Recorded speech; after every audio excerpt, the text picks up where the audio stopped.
এই যে অভিযান চলছে, এই অভিযানটা কতদিন চলবে, বা আপনাদের এই অভিযানে এই যে তেলের সংকট, এই সংকটটা আসলে দূর হচ্ছে কিনা? আপনাদের অভিযান তো আমরা প্রায় দেখি, কিন্তু আপনারা বাজারে অভিযান করেন, কিন্তু যারা এই ভোজ্য তেল তৈরি করে প্রতিষ্ঠান, সেই সকল প্রতিষ্ঠানে আপনাদের কোনো অভিযান কার্যক্রম হয় কিনা?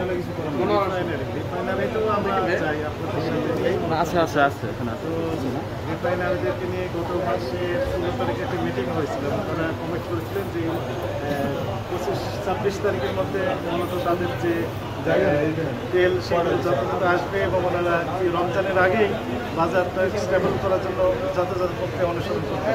কিন্তু আজকেও আমরা যেটি দেখলাম যে এই সরবরাহ লাইনে কিছুটা ঘাটতি রয়েছে। যতটুকু সরবরাহ আছে খুচরা ব্যবসায়ীরা ওনারাও দেখা যাচ্ছে হাইড করে রেখেছেন। প্রত্যেকটা দোকানেই কিছু কিছু তেল আছে, কিন্তু ওনারা কী করছেন কি উপর দিকে না রেখে নিজ থেকে গোপন করে রেখে দিচ্ছেন এবং স্পেসিফিক কাস্টমারকে হয়তো তারা দিচ্ছেন। এইরকম কিছুটা অসঙ্গতি দেখা যাচ্ছে। এই জন্য আমাদের যে মনিটরিং টিম সেটি ভিজিলেন্স থাকবে সারা বছর ধরে, সারা মাস ধরে, রমজান থেকে ধরে সারা মাস আমরা এই গুরুত্বপূর্ণ বাজারগুলোতে আমরা মনিটরিং করবো, যাতে করে এই অসঙ্গতি যেন না করতে পারে। এই একটু সর্বশেষ জানতে চাই যে দেখা যায় এই রমজানের সময় দাম বেড়ে যায়, সেক্ষেত্রে যারা বিক্রেতা আছে তাদের জন্য আপনাদের পক্ষ থেকে বার্তাটা কী থাকবে?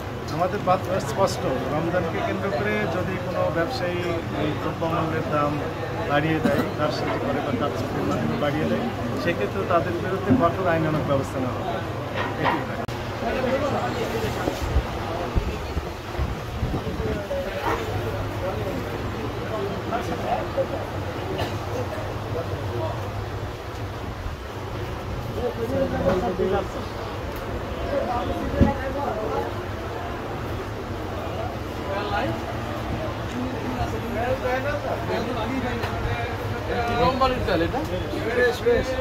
মেঘনা না, এই মেঘনা দিয়ে একটু তেল দেয় স্যার, অন্য কেউ দেয় না। দাম রাখছে কত? 350 টাকা। তা এটা আপনি এই মেঘনার তেলটা কবে পাইছেন? 3 দিন আগে। আজকে কোনো তেল পাইছেন? আজকে কোনো তেল দেয় না, কালকেও দেয় না। অন্য কোনো কোম্পানির তেল নাই? অন্য পুষ্টি দেয় না, পুষ্টি স্যার ওই ডিলাররা একলারাই আছে। আচ্ছা, ওরান বড় তেল আমরাও দেয় না। পুষ্টি দেয় না,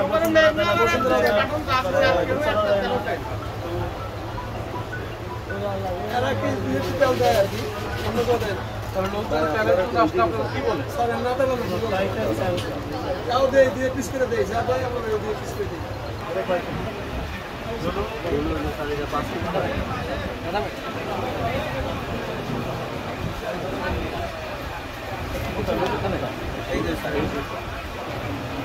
লিখে দিয়েছেন, লিখে দিয়েছেন না?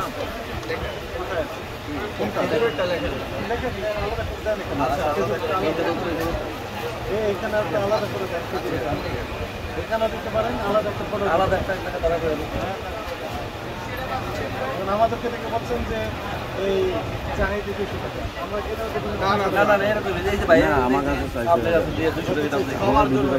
আমি সবসময় এর কাছ থেকে নিই, তেমন না না না, আমি তার কাছে দিলে 2-3 বছর ধরে আমি নেই, আমি কম পাই। আমি মার্কেটের মাঝখানে চলে আসি, কারণ দোকানটা আরও আছে।